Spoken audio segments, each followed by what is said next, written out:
Hi అండి. అందరికీ నమస్కారం. నేను మీ దేవి మిసెస్ రాక్ స్టార్. చివరి భాగం. రచయిత పరిమి లలిత గారు. అత్తగారు మాటలు విన్న మౌనిత ఏంటి చచ్చిన వాళ్ళెవరు? అసలేం జరుగుతుందని ఆలోచించిన తనకి యవన్ వాళ్ళు గుర్తొచ్చారు. ఆపై తాము స్వామీజీ దగ్గరికి వెళ్ళాలనుకున్న దగ్గర నుండి అన్నీ ఒక్కొక్కటిగా గుర్తొచ్చి అంటే అంటే వాళ్ళ ఆత్మలే వచ్చారా నిజంగాని అత్తయ్య చెప్పింది నిజమా? అదే నిజమైతే నా వాళ్ళని కాపాడుకోవాలనుకొని లేచి వాష్రూమ్‌కి వెళ్ళింది. ఇటు గోవిందంకి కట్టుకట్టి ఇంజెక్షన్ చేయగానే అతను పడుకున్నాడు. రాకేష్ గోవిందం తల నిమిరి ఏమిట్రా ఇది నా చెల్లి అంటూ బాధపడుతూ ఉండగా నర్స్ సార్ మీరొకసారి మీ చేతినిస్తే ఈ కట్టు కడతానన్నది నాకా ఎందుకు అన్నాడు రాకేష్. సార్ ఇందాక ఆ సార్‌ని ఆపే ప్రయత్నం మీ చేతికి గాయమైంది సార్ అంటే అప్పుడు చూసుకున్నాడు రాకేష్ తన చేతిని.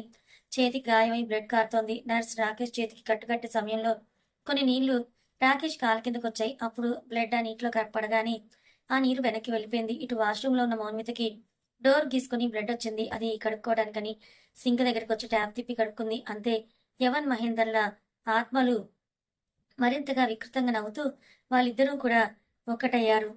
యవన్, అతని తండ్రి ఇద్దరూ ఒక్కటయ్యారు. రాకేష్, మౌనితల బ్లడ్ నీటిలో పడడంతో అంటే యవన్ ఆత్మ, అతని తండ్రి ఆత్మ ఇద్దరు ఒకటిగా మారారు. శరీరం ఒకటే అయినా తలలు రెండుగా ఉన్నాయి. అది కూడా చాలా క్రూరంగా, భయంకరంగా ఉన్నారు. ఈ విషయం అర్థమైన ప్రేణి రెండూ కలిసి ఒకటే ఆత్మగా మారాయి. ఇప్పుడు వాళ్ళ శక్తి ముందు ఏ శక్తి కూడా నిలవలేదు. ఇప్పుడు నేనేం చేయాలి? వాళ్ళు నా గురించి తెలిస్తే లోపల నేనే ఏదో ఒకటి చేయాలని అనుకుని అక్కడి నుంచి మాయమై రాకేష్ వాళ్ళ ఇంటికొచ్చింది. రాకేష్ ఇంట్లో గదిలో పద్మాసనం వేసుకొని కళ్ళు మూసుకొని స్వామీజీని ధ్యానించి నేను వాళ్ళని ఆపలేకపోయాను. మన చేతిలో ఏమీ లేదు ఇక స్వామి. ఈ కుటుంబాన్ని బలి చేయడం తప్ప. ఇప్పటికే 2 ప్రాణాలని బలి తీసుకున్నారని అంది బాధగా. అక్కడ గుహలో ఉన్న స్వామీజీ కూడా ధ్యానంలో కూర్చొని తన మాటలు విని ప్రణయ్‌ని ఎప్పుడు కూడా దుష్టశక్తి గెలవదు. అది ఆత్మైనా మరేదైనా సరే ఒకవేళ గెలిచినా అది తాత్కాలిక గెలుపు. ఇప్పుడు కూడా అదే జరిగింది. దేనికైనా సమయం రావాలి తల్లి. అప్పటి వరకు దైవం మౌనం దాలుస్తుంది. దేనికైనా పరిష్కారం ఉంటుంది ప్రణయిని అంటే స్వామి ఇప్పుడు అవును తల్లి ఆ దుష్టాత్మల అంతమయ్యే దారి ఉంది.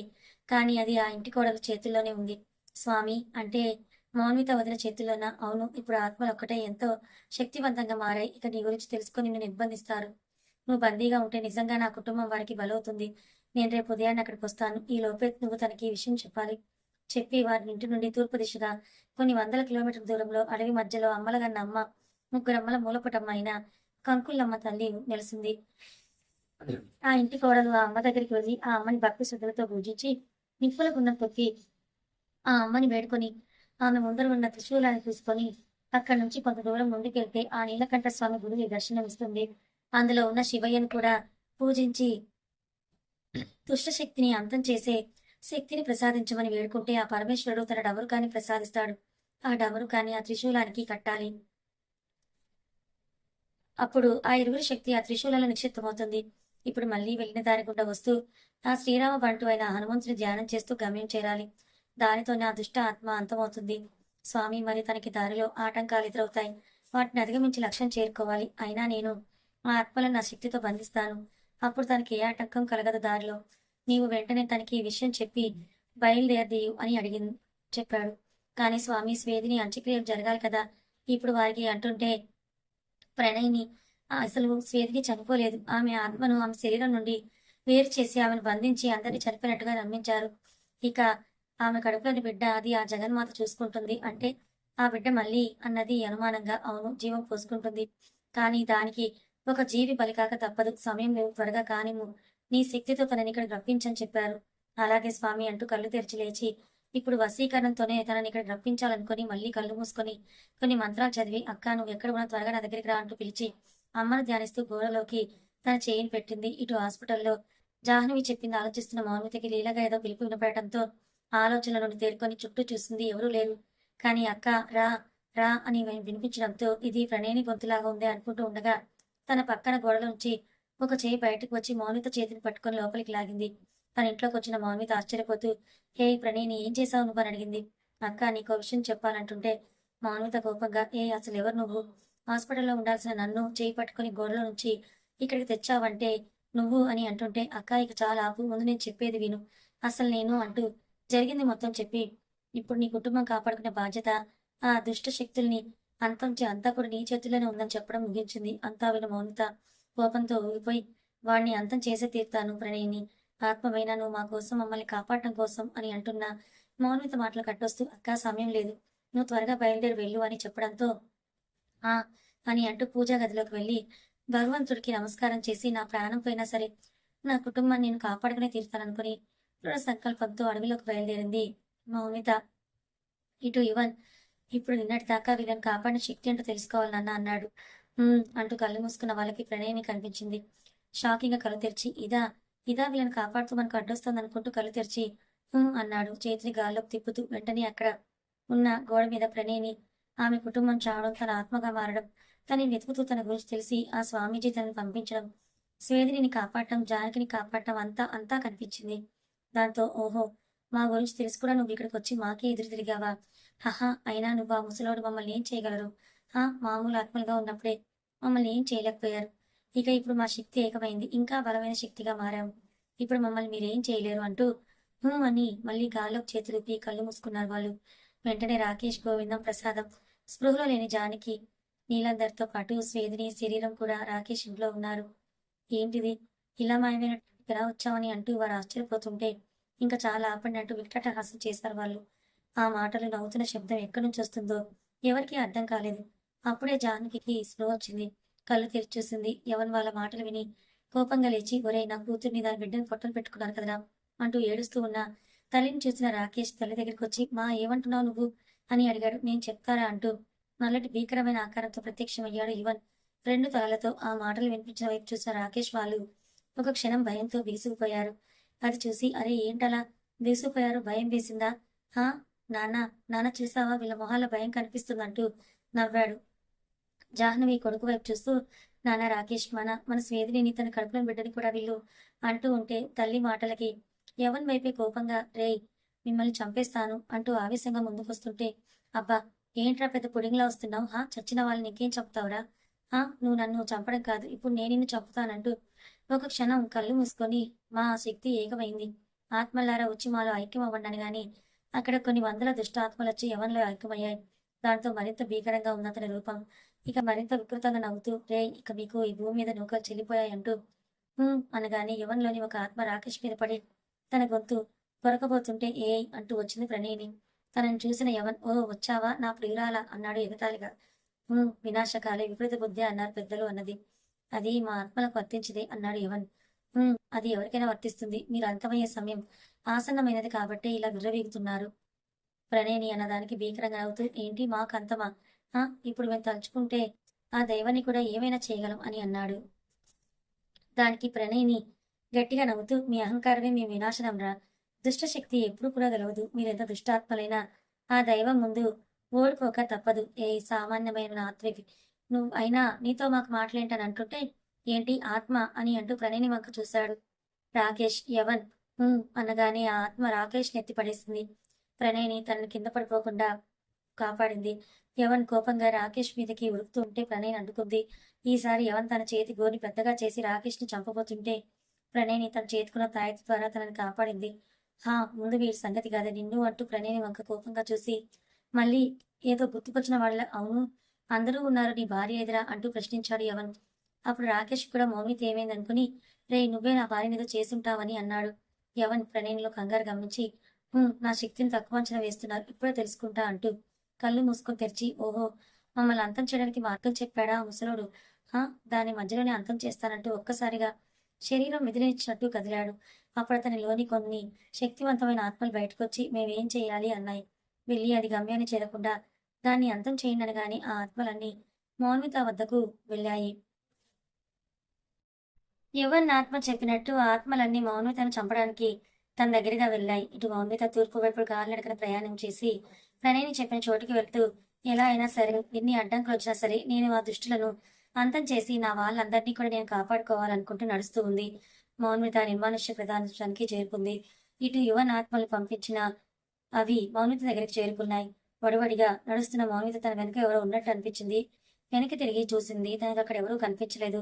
దాంతో మళ్ళీ తన ప్రయాణాన్ని మొదలుపెట్టింది. ఈసారి మళ్ళీ తన వెనక ఎవరో ఉన్నట్టు అనిపించడంతో మళ్ళీ వెనుతిరిగిన మౌనిత ఒక్కసారి గట్టిగా అరిచింది అంటూ. కారణం తన వెనుక ఉన్న కొన్ని వందల కళ్ళు గుట్టగా పడి ఉన్నాయి. ఆ కళ్ళన్నీ మౌనిత వైపే కోపంగా చూస్తూ, ఎక్కడికి వెళ్తున్నావు? నువ్వు ముందుకు వెళ్లకుండా వెనక్కి తిరిగి వెళ్ళిపో, లేదంటే నీ ప్రాణాలు పోతాయంటూ హెచ్చరించాయి ఆ కళ్ళు. దాంతో మౌన్వితకి ప్రణయ్ని చెప్పింది గుర్తొచ్చింది. అక్క, నువ్వు వెళ్ళే ఈ దారిలో నీకు చాలా ఆటంకాలు ఎదురవుతాయి. అలాగే నిన్ను భయపెట్టాలని కూడా చూస్తాయి కొన్ని ఆత్మలు.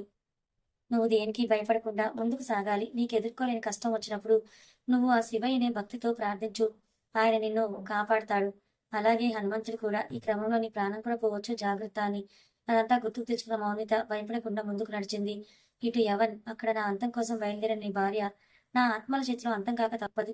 ఇక్కడ నీ సంగతి అంటూ, ఏయ్, నీ చేతికి ఆ తాయెత్తు ఉన్నదనేగా విర్రవీగుతూ నిన్ను కాపాడుతున్నావు అంటూ జగర అని పిలవగానే తనలోని ఒక వికృతమైన ఆత్మ వచ్చింది.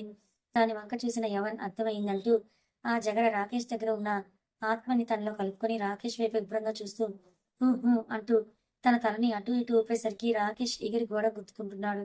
అది చూసిన జానకి నీలందరిని తట్టుకోలేక ఏడుస్తూ నాన్న రాకేష్ అంటూ ముందుకొచ్చి రేయ్, నా కొడుకును వదిలేరా అంటూ ఉన్నారు. అయ్యారే నాన్న, వీళ్ళు భయపడుతున్నారు నాన్న. కొడుక్కి ప్రాణభిక్ష పెట్టమని అడుగుతున్నారు నాన్న. ఇప్పుడు కదా మన ఆత్మలకి కాస్త శాంతి దొరికింది అంటూ నవ్వుతూ యవన్ మహేందర్ల తలలో జానకి నీళ్ళందరూ చుట్టూ తిరుగుతూ ఏంటి మీ కొడుకును వదిలేయాలా హహా అంటూ నవ్వుతూ ఉంటే రే మర్యాదగా రాకేష్ అన్నను అన్ని ప్రణయని అనేలోపే రాకేష్ తన తలను చక్రంగా మారి జానకి గొంతును కోసి మళ్ళీ యథావిధిగా మారింది. దాంతో జానకి గొంతు నుంచి రక్తం ధారాపాతంగా కారుతోంది. జానకి ఏవండి అంటూ నేల కొరిగింది. అది చూసి జానకి అంటూ భార్య తలని ఒళ్ళో పెట్టుకొని అయ్యో జానకి అంటూ గుండెలు అవిసేలాగా వినిపించసాగాడు నీలందర్. అది చూసి ఆనందపడుతూ చూడు నా ప్రియురాల, నువ్వు మర్యాదగా నీ చేతుకున్న దాన్ని తీసి అవతల పారేసి కామ్గా ఉండు, లేదా దీని ప్రాణం పోయినట్టే అదిగో అన్నా అని అంటున్నావు కదా, ఇప్పుడు వాడి ప్రాణం కూడా గాల్లో కలిసిపోతుంది అన్నాడు యవన్. రే నిన్ను అంటూ ముందుకొస్తున్న గోవిందం ప్రసాదాలను చూసి అరెరే మిమ్మల్ని మర్చిపోయానే ఉండండి అంటూ అనేసరికి ఒక గాజు సీసా లాంటి గదిలో బందీ అయ్యారు వాళ్ళిద్దరూ. ఇటు నీలందరినీ కూడా వాళ్ళతో పాటు బంధించి నీకు ఆ తాయెత్తునంత మాత్రం నన్ను ఏమి చేయలేవే అంటూ అన్నాడు మళ్ళీ. అప్పుడు ప్రణయ్ని చుట్టూ ఒక మంట లాంటిది వచ్చి ఆమె కింద ఒక చక్రం లాంటిది ఏర్పడింది. ఇప్పుడు ఇది నీకు ముఖ్యం అన్నయ్య అంటూ తన చేతికున్న తాయెత్తు తీసి అది చేతిలో పట్టుకొని కళ్ళు మూసుకుంది. అప్పుడు అది రాకేష్ చేతికుంది.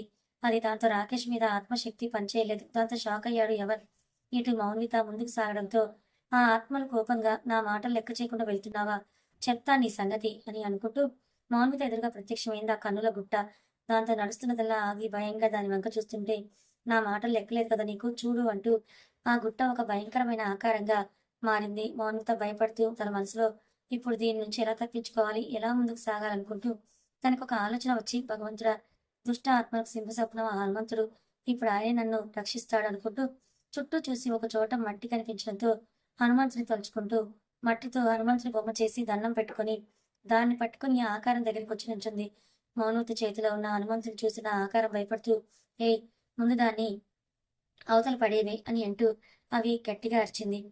మౌన్విత మాటలకు నవ్వుతూ భయం వేస్తుందా, నువ్వెవరు పంపిస్తే వచ్చావో, నన్ను ఎందుకు భయపెడుతున్నావో తెలుసు, నీ దుష్ట ఆత్మల సాట సాగనివ్వనంటూ ముందుకొస్తుంటే ఆ ఆకారం వెనక్కి వెళ్తుంటే రా అని అంటూ జై శ్రీ ఆంజనేయ అంటూ ఆ బొమ్మ పట్టుకున్న చేతిలో ముందుకు చాచేసరికి ఆ బొమ్మ కళ్ళు తెరిచింది.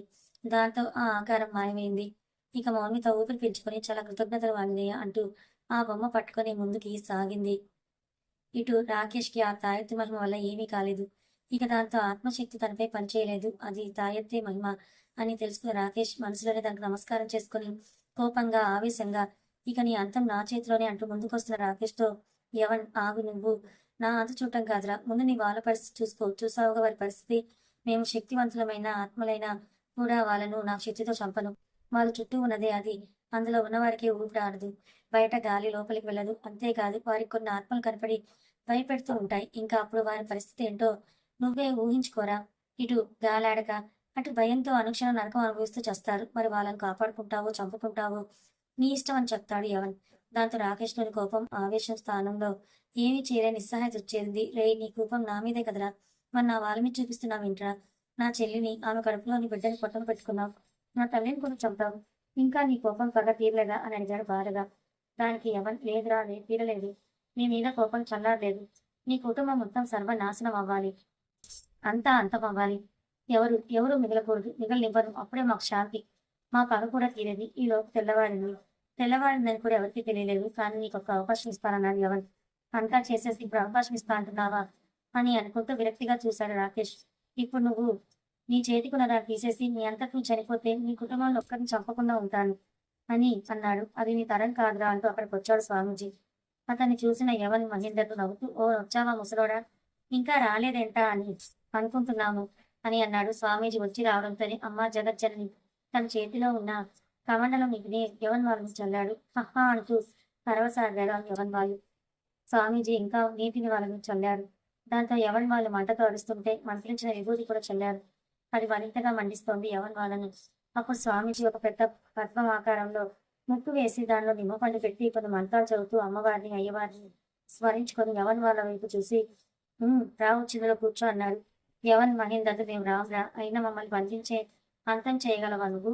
అంత శక్తి ఉందా నీకు అంటూ ఎగతాళిగా మాట్లాడారు. ఆ మాటలకి స్వామీజీ చిరునవ్వు నవ్వుతూ మీరు చెప్పింది నిజమే. నాకు మిమ్మల్ని అంతం చేసే శక్తి లేకపోవచ్చు గానీ మిమ్మల్ని నిర్బంధించే శక్తి నా దగ్గర ఉన్నది. మీరు మామూలుగా చెప్తే వినరు కదా అంటూ వారి ఆత్మ మీద మంత్రించిన విభూది చల్లుతూ ఉండడంతో వాళ్ళు అరుస్తూ ఉన్నారు. అప్పుడు స్వామీజీ తన చేతిని చాచి అంటూ చేతిని కదిలించేసరికి యవన్ వాళ్ళు వారంతట వాళ్ళే వచ్చి స్వామీజీ ఎదురుగా ఉన్న ముగ్గులో కూర్చొని రే ముసలోడా నిన్ను పీక కొరికి చంపేస్తాం. మర్యాద ఇదంతా ఆపి నువ్వు ఇక్కడి నుంచి వెళ్ళు. అప్పుడు నీ ప్రాణాలు నీకు మిగులుతాయని గట్టిగా అరుస్తున్నారు. రాకేష్ జరిగేదంతా కూడా చూస్తూ ఉన్నాడు. ఇటు నీలందర్ వాళ్ళు అందులో ఊపిరాడక ఇబ్బంది పడుతూ ఉంటే మరో పక్క దెయ్యాలు వారిని భయపెడుతూ ఉన్నాయి. వారి పరిస్థితి ఇప్పుడు ఇంకా సేపట్లోనో ఊపిరి ఆగిపోయేలాగున్నది. అది గమనించిన రాకేష్ స్వామీజీ అంటూ తండ్రి వాళ్ళ వైపు చూపించాడు బాధగా. భయపడకు నాయన, వారికి ఏం కాదు, వారికి పూర్ణ ఆయుష్ ఉన్నదని చెప్పి కళ్ళు మూసుకొని అమ్మా జగజ్జనని అంటూ ప్రార్థించే ఓ మంత్రాలు చదువుతూ హోమం చేస్తూ ఉన్నారు. ఇదిలా ఉంటే ఇటు మౌనిత తిండి నిద్ర మాని తన గమ్యం వైపే సాగుతూ ఉన్నది. అలా రాత్రైనా కూడా ఎక్కడ ఆగకుండా తన ప్రయాణం సాగిస్తూ అడవి వరకే వచ్చింది. కానీ శరీరం అలసిపోయి ముందుకు అడుగు పడటం లేదు. కళ్ళు తిరుగుతున్నాయి, దాహంగా ఉంది. ముందు గొంతు తడుపుకోవాలి, ఇక్కడెక్కడైనా నది ఏదైనా ఉందేమో అనుకుంటూ చుట్టూ చూస్తున్న తనకి కాస్త దూరంగా చిన్న నదిలాగా కనిపించడంతో అటువైపు వెళ్ళింది. చేతిలో ఉన్న హనుమంతుని విగ్రహం పక్కన పెట్టి కాళ్ళు చేతులు కడుక్కుందామని ఆ నీటిలోకి దిగి కడుక్కొని బయటకు వద్దామని ప్రయత్నించింది. కానీ బయటకు రాలేకపోతుంది. ఎందుకు నేను బయటకు రాలేకపోతున్నాను, అరే ఇదేంటి లోపలికి నేను లోపలికి కూరుకుపోతున్నాను అని ఆలోచిస్తున్న తనకి అది ఊబి అని అర్థం అవటానికి ఎంతో సేపు పట్టలేదు. మౌనిత ఆశ్చర్యపోతూ నేను ఇందాక చూసినప్పుడు ఇది నదిలాగే ఉంది కదా, ఇక్కడికి వచ్చినప్పుడు కూడా నదిలాగే ఉంది, నీరు కూడా స్వచ్ఛంగా ఉన్నాయి, మరి ఇప్పుడేంటి ఇలా బురదగా ఊబిలా మారిపోయిందని ఆలోచిస్తున్న తనకి ఇదంతా ఆత్మల పని అని తెలియటానికి కూడా ఎంతో టైం పట్టలేదు. అలా అర్థమైన మన్విత నేను ఎలాగైనా దీని నుంచి బయటపడాలని అనుకుంటూ శతవిధాలా ప్రయత్నిస్తూ ఉంది. కానీ అంతకంతకు లోపలి కూరుకుపోతోంది. కానీ బయటికి రాలేకపోతోంది. అలా తన తలభాగం తప్ప మిగతా అంతా కూడా ఊబిలో కూరుకుపోయింది. అయ్యో! ఇదేంటి? నేను నా వాళ్ళను కాపాడుకోకుండానే చనిపోతానా? లేదు శివయ్య! పరమేశ్వర నాకు సాయం చెయ్యి తండ్రి. దుష్ట సంహారం కోసం నేనొచ్చిన పని సఫలమయ్యేలా చెయ్యి. ఓం నమః శివాయ అని బిగ్గరగా కళ్ళు మూసుకొని. కొన్ని క్షణాల తర్వాత ఒక ముసలాయన, ఓ అమ్మాయి, ఏంటి ఊబిలో కూరుకుపోతుంటే కాపాడమని అరవడం మానేసి తపస్సు చేస్తున్నావా ఏంటి? అన్నాడు ఎగతాళిగా. ఆ మాటలు వినిపించడంతో కళ్ళు తెరిచిన మౌన్విత ఎదురుగా ఒక ముసలాయన మాసిపోయిన, చిరిగిన బట్టలు, నుదురు విభూతి రేఖలు, తెల్లని గడ్డం, చేతిలో కర్ర పట్టుకొని నించొని చిరునవ్వుతో తలనే చూస్తూ ఉన్నాడు. అతన్ని చూసిన మౌన్విత, తాత ఎవరు ఈ అడవిలో నువ్వేం చేస్తున్నావు ఒంటరిగా అన్నది. ఆయన చిరునవ్వు నవ్వుతూ, అది నాకు మామూలేలే, ఈ అడవిలో కట్టెలు కొట్టుకుందామని వచ్చాను. ఎందుకు అంటే నేను శ్మశాన కాపరిలే, కట్టెలు నాకు అవసరంలే. అది సరేలే, నా సంగతి ఇప్పుడు ఎందుకులే గాని నువ్వేంటిలా ఊబిలో చెప్పుకున్నావు? ఇది నీటిలా కనిపించి మాయా ఊబి, కనిపించేదంతా నిజం కాదు, కనిపించినది మాయా కాదంటుంటే తాత నువ్వేమంటున్నావో నాకు అర్థం కావట్లేదు, కానీ కాస్త నాకు సాయం చేయవా అని అడిగింది. అందుకేగా వచ్చాను నువ్వు పిలవగానే అంటూ మర్రిచెట్టు ఊడని తన వైపు వేసి ఇదిగో పట్టుకో అన్నాడు. తాత నా చేతులన్నది, నీ బలవంతా ఉపయోగించు. పట్టుకోవడానికి ప్రయత్నించేసరికి మౌనిత తన శాయశక్తిలో ప్రయత్నించి చేతులు బయటకు తీసుకొని ఆ ఊడని పట్టుకుంది. ఆ సమయంలోనే ఆయన తన కళ్ళు ఒకసారి మూసి తెరిచి చుట్టూ చూసి చిరునవ్వు చిందించాడు. అదే సమయంలో ఇటు యవన్ వాళ్ళు ఉన్న ఆత్మలు, రాకేష్ దగ్గర ఉన్న ఆత్మలన్నీ మాయమయ్యాయి. అలా మౌనిత పట్టుకోగానే ఆయన దాని సాయంతో మౌనితను బయటకు లాగాడు. కొట్టుకొచ్చిన మౌనిత ఆయన కృతజ్ఞతలు తెలిపింది. నీ సంకల్పమే నిన్ను కాపాడింది, నన్ను ఇక్కడికి రప్పించింది. విజయోస్తు అని నీకిక ఏ ఆటంకాలు కలగవు. అదిగో మంచినీటి సరస్సు, అందులో నీ దాహం తెచ్చుకుని నీ ప్రయాణం సాగించట్టు దీవించి అక్కడి నుంచి మాయమయ్యాడు. ఏంటి ఉన్నట్టుండి మాయమయ్యాడే తాత అని అనుకుంటూ చుట్టూ చూసింది. ఎక్కడా కూడా ఆయన కనిపించకపోవడంతో విషయవంతమైన మౌనిత ఆశ్చర్యపోతూ, అంటే అంటే ఆయన సాక్షాత్ ఆ పరమేశ్వరుడా? ఎవరికి ఎన్ని జన్మలెత్తినా, ఎన్ని పూజలు చేసినా, తపస్సు చేసినా దక్కని ఆయన సాక్షాత్కారం నాకు దక్కిందా?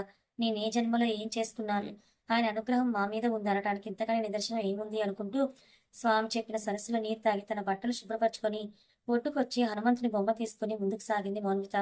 ఇంకా తనకి ఎలాంటి ఆటంకాలు ఎదురవు అనుకుంటే, ఎందుకంటే ఆ శివయ్య అక్కడ ఉన్న ఆత్మలను ఆయన మనోనేత్రంతో భస్మం చేశాడు కనుక.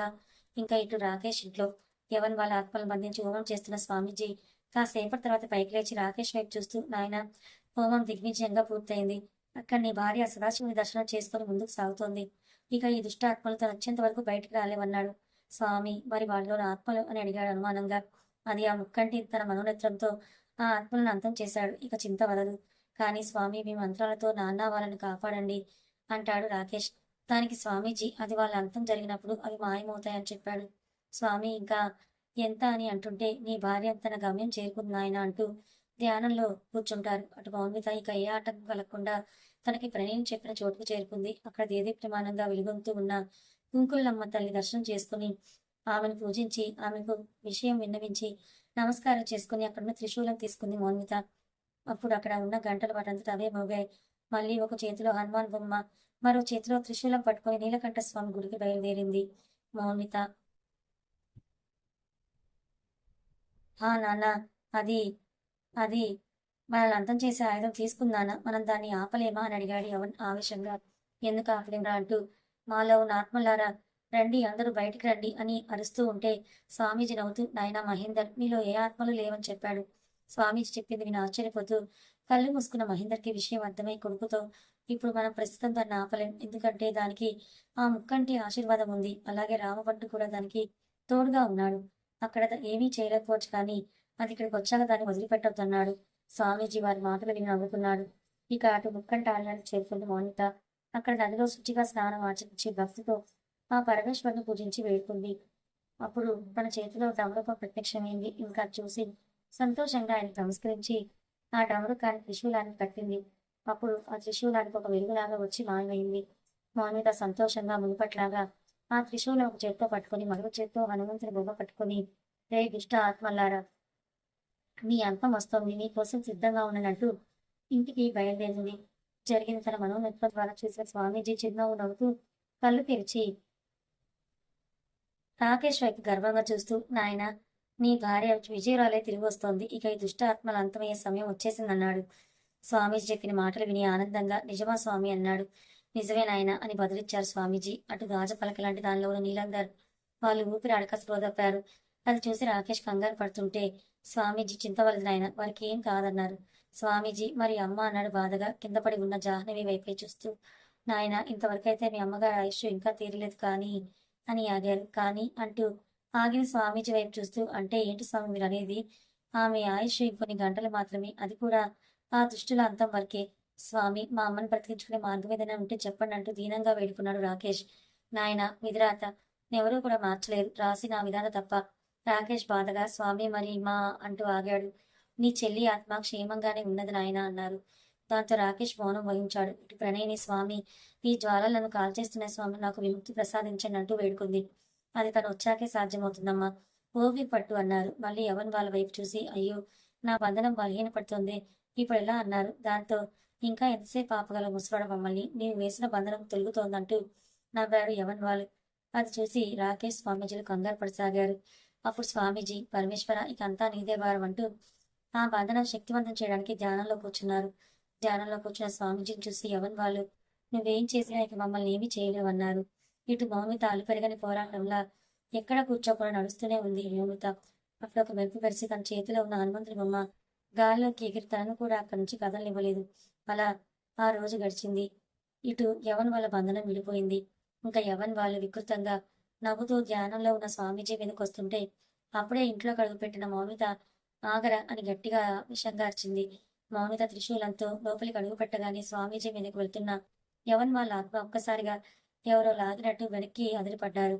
దాంతో ఆశ్చర్యంగా చూసిన రాకేష్ మౌనితను చూసి ఆనందంగా మౌన్వి అంటూ దగ్గరికి వెళ్ళాడు. మౌనిత కూడా సంతోషంగా ఏవండి అంటూ ఆనందంగా భర్త వంక చూసింది. అమ్మా, ఇప్పుడు నీ దృష్టి ఇక్కడ కాదు ఉండవలసిందని స్వామీజీ హెచ్చరించడంతో, అలాగే స్వామి అంటూ, నమస్కారం స్వామి అంటూ నమస్కారం చేసింది మౌన్విత. విజయస్తు తల్లి అంటూ దీవించారాయన. స్వామి, ఇప్పుడు నా కర్తవ్యం అని అడిగింది మౌమిత. అలా అడుగుతూ కింద రక్తపు మడుగులో పడి ఉన్న అత్తగారిని చూసి అత్తయ్య అని అరుస్తూ వెళ్ళబోతుంటే, అమ్మ ఆగు, ఇప్పుడు నీ కర్తవ్యం ఇది కాదు, వెనక్కి వెళ్ళి ముందు నీ ఆడబిడ్డ, ఆమె బిడ్డ ఆత్మలను ఆమెలో ప్రవేశపెట్టు, ఆ తర్వాత నీ కర్తవ్యాన్ని నిర్వర్తించని చెప్పారు స్వామీజీ. అలాగే స్వామీజీ అంటూ త్రిశూలానికి ఉన్న ఒక చిన్న సీసా లాంటి దాన్ని తీసుకుని దాని మూత తెరిచి ఓం నమ శివాయ అన్నది. అప్పుడు ఆ సీసాలో నుండి ఒక పొగలాంటిది వచ్చి ఒక మూలగా ఉన్న శ్రేణిని శరీరంలోకి ప్రవేశించింది. ఆ పొగ స్వేదిని శరీరంలో ప్రవేశించగానే స్వేదినిలో చలనం వచ్చింది. దాంతో రాకేష్ సంతోషంగా తన చెవి దగ్గరికి వెళ్లి అమ్మ స్వేదిని అంటూ పిలిచాడు. అన్న పిలుపుతో మెల్లిగా కళ్ళు తెరిచి అంటూ తన చేతిని పొట్టపై ఉంచి ఎదురుగా ఉన్న రాకేష్ వైపు చూడసాగింది. రాకేష్ తన పక్కన కూర్చొని తలని ముద్దు నీకేం కాలేదురా, నీ బిడ్డకు కూడా ఏమీ కాలేదు, తను కూడా క్షేమంగానే ఉందనగాని స్వేదిని కంటి కొసల నుండి నీళ్లు జారాయి ఆనందంతో. కాసేపు నువ్వు కళ్ళు మూసుకొని పడుకో అని చెప్పాడు అననయంగా. కానీ స్వేదిని ఒకసారి చుట్టూ చూసి ఆశ్చర్యపోతూ లేవబోతుంటే రాకేష్ అమ్మ విషయం అంతా నీకు తర్వాత చెప్తా, కానీ ఇక్కడ ఏం జరిగినా కళ్ళు తెరవక నా బంగారు కదా అని గాని అంటూ కళ్ళు మూసుకుని స్వేదిని. కానీ అసలు ఏంటి ఏం జరుగుతుందనే ప్రశ్నలు మదిలో మెదులుతున్నా మా అన్న చెప్పాడు కదా అని అలా కళ్ళు మూసుకుని ఉంది తెరవకుండా. ఇంకా ఇటు మానుతని చంపాలని యువన్ వాళ్ళ ఆత్మ తన మీద దాడి చేస్తుంటే నీకు అవకాశం ఇవ్వనురా అంటూ చేతిలోని హనుమంతుని కిందకు దించి ఆ త్రిశూలంతో వాడిని ఎదుర్కొంటూ ఓం నమ శివాయ శ్రీ మాత్రే నమః అని తలుచుకొని స్వామి ఆంజనేయ వీరిని అంతం చేసే శక్తి నాకు ప్రసాదించని వేడుకొని కళ్ళు మూసి తెరిచింది. యవన్ తన పొడవైన చేతిని కత్తిలా మార్చి మౌన్వితను చంపబోతుంటే మౌన్విత తప్పించుకొని నాట్యం చేయసాగింది. అది నాట్యం కాదు, ఆ పరమేశ్వరుడు చేసే రుద్ర తాండవం. సాక్షాత్ ఆ పరమేశ్వరుడు జగన్మాత వచ్చి నాట్యం చేస్తున్నారా అర్ధనారీశ్వర రూపంలో అన్నట్టుంది. అలా ప్రళయకాల రుద్రాల్లా నాట్యం చేస్తూ త్రిశూలాన్ని పైకి ఎత్తి మౌనిత ఆవేశంగా కోపంగా రే అంటూ వచ్చి ఆ త్రిశూలాన్ని యువన్ ఆత్మల మధ్యలో గుచ్చింది. అంతే, యవన్ మహేందర్లు హాహాకారాలు చేస్తూ వద్దు వద్దు అంటూ వేడుకున్నారు. అయినా కూడా మౌనత వినిపించుకోకుండా మీలాంటి దుష్టాత్మలు దైవశక్తితో అంతం కాక తప్పదంటూ మళ్లీ ఆ శూలాన్ని వారి తల మీద గుచ్చడంతో గాల్లో తెలుతున్న యవన్ వాళ్ళ ఆత్మ క్రిందకి పడ్డారు. కింద పడ్డ వారి మీద తన కాలుతో తొక్కిపట్టి మరోసారి శూలంతో గుచ్చడంతో ఆ ఆత్మలు అక్కడి నుంచి మాయమయ్యాయి. కానీ మౌన్విత ఆవేశం తగ్గలేదు. అప్పుడు స్వామీజీ అమ్మా అయ్యా, ఇది చాలా చాలా అరుదైన సంఘటన. అర్ధనారీశ్వర్లైన మీరు ఒక మానవురాలైన ఈమెలోకొచ్చి దుష్టులు అంతం చేసే విచిత్ర సంఘటన బహుశా ఎక్కడా జరగలేదు, ఇక్కడే జరిగిందేమో. చాలా సంతోషం, దుష్టుల అంతం అయ్యింది. ఇక మీరు రోజు శాంతించండి స్వామి, శాంతించి తల్లి అని వేడుకుంటుంటే ఆశ్చర్యంగా రాకేష్ స్వామీజీతో స్వామి మీరేమంటున్నారని అడిగాడు. అవును నాయన, త్రిశూలం తీసుకుని తను వచ్చే దారిలో ఆ హనుమంతరావు కట్టుగా నిలిచి ఆమెను ఆపాడు. అప్పుడే తనలోకి ఆ శివపార్వతులు వచ్చారు. మీ అక్క బిడ్డల ఆత్మలను తీసుకుని వచ్చారు, వారిని బ్రతికించారు, ఆ దుష్ట ఆత్మలను అంతం చేశారని చెప్పాడు. ఫ్రెండ్స్, ఇందాక ఆంజనేయుడి విగ్రహం గాల్లోకి ఎగిరిందన్నాను కదా, ఇది సంగతి. అంతా విన రాకేష్ చేతులు జోడించి మోకాళ్ళ మీద కూర్చొని కన్నీళ్లు నిండిన కళ్ళతో మౌన్విత వైపే చూస్తూ ఎన్ని కోట్లాను కోట్ల జన్మల పుణ్యఫలమో మీ దర్శనం నాకు స్వామి అమ్మ అని మిమ్మల్ని ఎలా స్థుతించాలో ఏం చేయాలో కూడా తెలియటం లేదు. అన్ని లోకాలు నిలే ఆ సర్వేశ్వరుడు ఆది పరాశక్తి ముల్లోకాలకి తల్లి తండ్రి అయిన మీరు ఇలా దుష్ట సంహారం కోసం నా భార్య శరీరంలోకి రావడం చాలా ఆనందంగా ఉంది అంటూ ఉంటే భక్త దుష్ట శిక్షణ శిష్ట రక్షణ మా కర్తవ్యం. దానికోసం ఎన్నో అవతారాలు తాలుస్తాం. అలాగే పలుమార్లు ఇలా భక్తుల శరీరంలో కూడా రావాల్సిన అవసరం వస్తుంది. దుష్ట సంహారం జరిగింది. ఇక నిండు నూరేళ్లు నువ్వు నీ కుటుంబం సంతోషంగా వర్తిల్లి చివరికి మా సాన్నిధ్యం చేరుకుంటారని చెప్పింది మౌన్విత. అంటే నీకు చెప్పా కదా తన లోపల ఉన్న దేవుడు అనేది. రాకేష్ కానీ అంటూ తల్లివంక చూశాడు బాధగా. అప్పుడు మౌనిత భక్త ఆమె ఆయువు ఇంతవరకే ఉన్నది, కానీ నీ తల్లి అయిన ఈమె నీ కూతురుగా పుడుతుంది.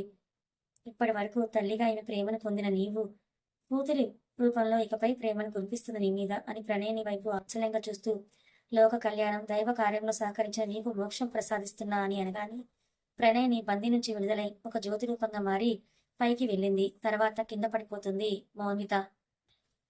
అప్పుడే జాహ్నవి కూడా తుది శ్వాసాలు విడుస్తుంది. బందీలుగా ఉన్న అందరూ విడుదలవుతారు. కాసేపు మౌనితకి స్పృహ వస్తుంది. లేచి అత్తగారు చూసి ఏడుస్తుంటే రాకేష్ మౌనిత దగ్గరికి వచ్చి తనను హక్ చేసుకుని విషయం అంతా చెప్తాడు. ఇక స్వేదినికి కూడా విషయం మొత్తం అర్థమైంది. స్వామీజీ నాయనకి నేను వచ్చిన పని పూర్తయింది, బయలుదేరుతానని చెప్పి వెళ్ళారు. తర్వాత వీళ్ళందరూ వాళ్ళంతా ఒకరికొకరు అందరూ పలకరించుకుని విషయం తెలుసుకున్నారు. జాహ్నవి చనిపోయినందుకు బాధ కలిగినా కూడా మళ్ళీ కొందరు తమ మధ్య పాపగా వస్తుందని సంతోషించారు. ఇక గోవిందరావు స్వేదిని చూసి గుండెలకు హత్తుకుని సంతోషపడ్డాడు. తర్వాత జానికి అంత్యక్రియలవి అన్ని పూర్తయ్యాయి. కొన్ని రోజులకి మౌనిత నిలిచెప్పింది. తల్లి త్వరలో తన పాపాయిగా వస్తుందని సంతోషపడసాగాడు రాకేష్. ఇటు మౌనిత కూడా తన అత్తగారు తనకి బిడ్డగా వస్తుందని హ్యాపీగా ఫీల్ అయ్యింది. ఇలా ఇంట్లో అందరూ సంతోషంగా ఉన్నారు. మళ్ళీ బుల్లి జాహ్నవి రాక కోసం ఎదురు చూస్తూ ఈలోగా శ్రీనిధికి డెలివరీ అయింది, బాబు పుట్టాడు. తనకి వరుణ్ అని పేరు పెట్టారు. కొన్ని నెలలకి మౌనిత కూడా డెలివరీ అయింది. పాప పుట్టింది తనకి జాహ్నవి అని నామకరణం చేశారు రాకేష్ మౌనిత దంపతులు. మన జూనియర్ జాహ్నవి అందరిని చూసి నవ్వుతూ ఉంటే ఇటు మౌనిత చాలా సంతోషంగా అత్తయ్య అని పిలిచేసరికి బుల్లి జాహ్నవి నవ్వుతూ తల్లి వంక చూస్తూ ఉంటే అమ్మారా అంటూ రాకేష్ చేతులు చాచాడు. కానీ జాహ్నవి రాను అని చెప్తున్నప్పుడు తన పక్కకు తిప్పి తల్లి అయినా మౌనిత చేతిని పట్టేసుకుంది గట్టిగా. అది చూసి రాకేష్ మోహన్ చిన్నబుచ్చుకుంటే బుమ్మమూతి పెట్టి మిగిలిన వారంతా అబ్బో మిస్సెస్ రాక్ స్టార్ చాలా గట్టుకురాలే అంటూ నవ్వారు. కథ అయిపోయింది. మరి ఈ కథ మీకు ఎలా అనిపించిందో కామెంట్ చేయండి. కథ నచ్చితే లైక్ చేయండి. ఇలాంటి మంచి కథల కోసం ఛానల్ని సబ్స్క్రైబ్ చేసుకోండి. Thank you so much.